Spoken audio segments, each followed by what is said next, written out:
e ngal nyallal seppo yimɓe ɗuuɗuɓe yahali golle si woɓɓe suusali yaltude sabu hulugol hare ɗen woɓɓe go hino tawti ko mettu ɓernde wona e hollede kon e tenen bimbi e jamɗi 9 hare waɗi hakkunde seppoɓe e polisi Sonfonia T8 neɓali tun nana suka mo duuɓi nogay wi'eteɗo Mamadou Bello Sidibé maayi babe makko Oumar Sidibé hino sifo mi yahu golle ko maçon yagannooni wadde har mi yeeɗo ha garammolen ko tan noddilan innilan paykugan ɓe noddimo ɓe wi paykugan no hawra e muɗum ka laawo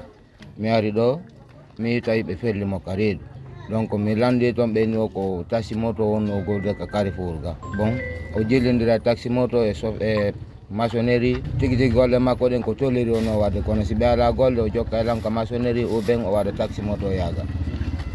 donc mi ari mi tawi ko fure mi tawi no waali komi yaalɓe de kono mi nani nde ko CMS iwruɓe télé T6 ha yata yaw donc no gasa noon ara no woodi yiwɓe ɓe min on ɓay mi anda min komi yeyata mi wawata expliquade ɓawti ko ɓe holli ɓe toñi seppo ngon gouvernement on ƴettali konngol ko yowiti e ngo seppo feƴƴungo Conakry hankin Mamadou Adama Diallo Conakry RFI